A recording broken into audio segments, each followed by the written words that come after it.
நாம் இப்போ paper flight எப்படி செய்கிறதுன்னு பார்க்க போகிறோம். இப்போ பாருங்கள், விட்ட விடனா கையிலேயே வந்துடுது ரிட்டன். ஃபஸ்ட்டு ஒரு பேப்பர் எடுத்து ஈக்குவலாக மடிச்சுக்கோங்க. மறுபடியும் அடுத்த சைடு மடிங்க.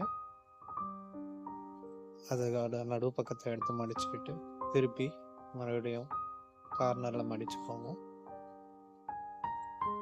திருப்புங்க, மறுபடியும் மடிங்க.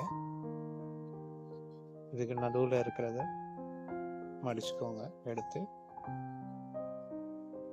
அடுத்து மேலே இருக்கிற டாப்பை தூக்கி விடுங்க. கார்னரை மடித்து விடுங்க. மறுபடியும் அதை டோட்டலாக மடிங்க. ஃபுல்லாக நடுவில் இருக்கிறத பாதியாக மடிச்சுட்டு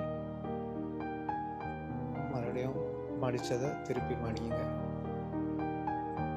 அப்புறம் இந்த கார்னரில் இருக்கிறத மடிங்க. இந்த கார்னரில் இருக்கிறதையும் மடிங்க.